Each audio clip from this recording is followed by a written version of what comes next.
सालासर धाम। इस नगरी में प्रवेश करते ही भक्तों को जो आध्यात्मिक शांति और मन को सुकून मिलता है उसे शब्दों में बयान नहीं किया जा सकता है। इस पवित्र धाम में पैर रखते ही ऐसा लगता है मानो बालाजी ने मनुष्य के सारे कष्ट हर लिए हों और जीवन में सुख शांति और आनंद का संचार कर दिया हो। यहाँ से कोई भी भक्त खाली हाथ नहीं लौटता है।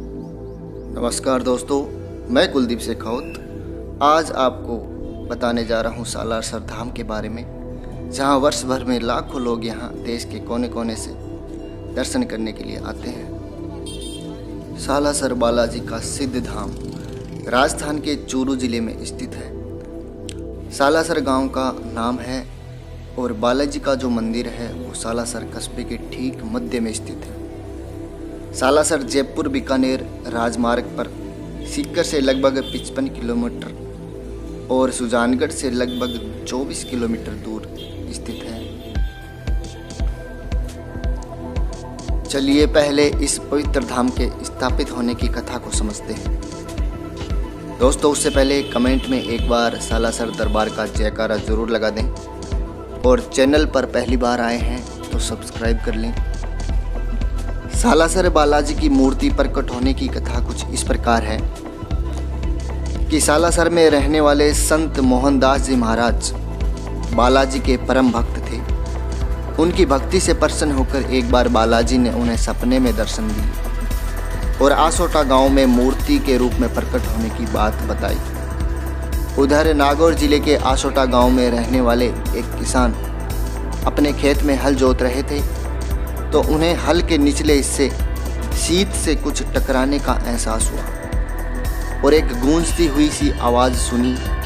हल को रोककर जमीन में खोद कर देखा तो मूर्तियां निकली। तभी किसान की पत्नी है वो खाना लेकर खेत में पहुंच जाती है और उन्होंने अपने साड़ी के पल्लू से मूर्तियों की मिट्टी हटाई तो समझ में आया कि ये तो बालाजी महाराज की मूर्ति है। वह अपने पति के लिए खाने में चूरमा लेकर आई थी तो उन्होंने खेजड़ी के नीचे मूर्ति को रख श्रद्धा से प्रणाम कर चूरमे का भोग लगाया। तभी से भक्तजन आज भी बालाजी को चूरमे का भोग लगाते हैं। मूर्ति निकलने की बात पूरे गांव में फैल गई और यह खबर आसोटा गांव के ठाकुर चंपावत को भी मिली। वे दर्शन करने के लिए आए और मूर्ति को हवेली में ले गए। उसी रात बालाजी महाराज ने ठाकुर चंपावत को सपने में दर्शन देकर कहा कि मेरी मूर्ति बैलगाड़ी में रख कर सालासर भेज देना और सालासर पहुंचने पर बैलगाड़ी कोई न चलाए। जहां बैलगाड़ी रुके वहीं मूर्तियां स्थापित करवा देना। दूसरी तरफ सालासर के संत मोहनदास जी ने भी ठाकुर को संदेशा भेजकर मूर्ति के बारे में पूछा। इस बात से ठाकुर आश्चर्य में पड़ गए कि आखिर सालासर में रहने वाले मोहनदास जी को मूर्ति के बारे में तुरंत कैसे पता चल गया। अगले दिन उन्होंने मूर्ति को बैलगाड़ी में रखवाकर भजन मंडली के साथ सजा धजा कर सालासर भेज दिया। जहां बैलगाड़ी रुकी वहीं आज सालासर बालाजी का मंदिर है। ये सिद्ध पीठ उसी समय से लगातार श्रद्धालुओं के लिए आस्था का केंद्र बना हुआ है। दोस्तों, जब हम सालासर मंदिर में प्रवेश करते हैं तो दाएं और बाएं तरफ दोनों तरफ जो बैलगाड़ी हैं वो आपको दिख जाएंगी। चलिए मैं आपको दिखाता हूँ। ये देखिए बैलगाड़ी रखी हुई है, शीशे के अंदर ये रखी हुई है जिनके अंदर मूर्तियाँ लाई गई थी। तो जब भी आप यहाँ पर आएँ तो इनको अवश्य देखिए। दो बैलगाड़ी हैं यहाँ पे, दाएं और बाएं तरफ दोनों तरफ रखी हुई है। सेवावनी करने वाले भक्तों के लिए यहाँ प्रसाद की व्यवस्था भी की गई है मंदिर के अंदर। आप यहाँ पे संपर्क कर सकते हैं और यहीं से वो मुख्य स्थान शुरू होता है। इधर धूणा और ये सालासर दरबार, खेजड़ी का वृक्ष।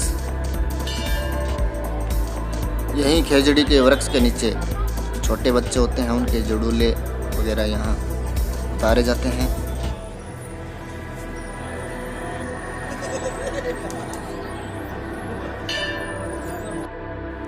और ये समाधि स्थल मोहनदास जी महाराज का। दोस्तों, मोहनदास जी हैं वो सीकर जिले के रुल्याणी गांव के निवासी लच्छी राम जी के सबसे छोटे पुत्र थे। मोहनदास जी की बहन कानी का विवाह सालासर गांव में हुआ था। एकमात्र पुत्र उदयराम के जन्म के कुछ समय बाद ही उनकी बहन विधवा हो गई थी। तो मोहनदास जी हैं वो अपनी बहन और भांजे को सहारा देने के लिए सालासर आकर रहने लगे थे और अपने भांजे उदयराम जी को ही उन्होंने चोला प्रदान करके मंदिर का प्रथम पुजारी नियुक्त किया था। आज भी यह परंपरा कायम है। अपनी बहन के देहावसान के बाद मोहनदास जी महाराज ने यहाँ पे जीवित समाधि ली थी और बहन और भाई दोनों का यहाँ पास में स्थल है। यहाँ पे देखो समाधि स्थल और उधर उनकी बहन कानी का स्मारक बना हुआ है। जय श्री राम, जय श्री राम, जय श्री राम, जय श्री राम, जय श्री राम।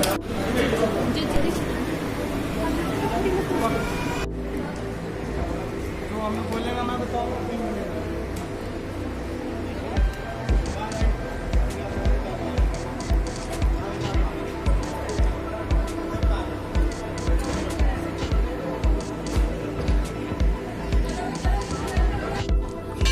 मंदिर के मुख्य गर्भगृह के दर्शन करने के बाद यहाँ जो धूणा है इस स्थल के दर्शन अवश्य करें और यहाँ पर फेरी ज़रूर लगाएं। ये धूणा मोहनदास जी महाराज ने उस समय जलाया था और लगातार ये चलता रहता है और इसकी काफ़ी मान्यताएं हैं। यहाँ पे भभूति भी भक्तजन है वो ले जाते हैं।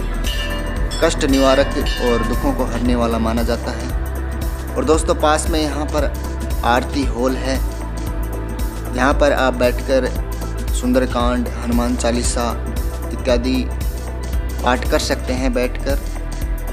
काफ़ी बड़ा हॉल है और इसमें बैठकर आप शांति से पाठ कर सकते हैं। और दोस्तों मंदिर के दर्शन करने के बाद अंजनी माता के दर्शन अवश्य करें। पास में ही स्थित अंजनी माता का मंदिर है तो वहाँ भी आप दर्शन करने ज़रूर जाएं।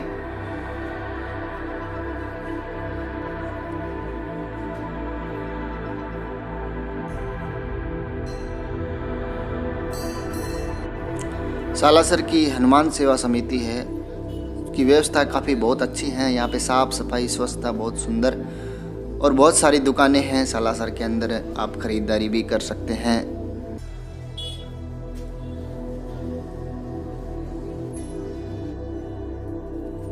तो दोस्तों वीडियो को लाइक, कमेंट और शेयर ज़रूर करें और चैनल पर पहली बार मेहमान आए हैं तो सब्सक्राइब कर लें, साथ में बेल आइकन को प्रेस कर लें ताकि आने वाली वीडियो की नोटिफिकेशन आपको सबसे पहले अपने मोबाइल पर मिलती रहे। तो जय श्री बालाजी, जय श्री राम, धन्यवाद।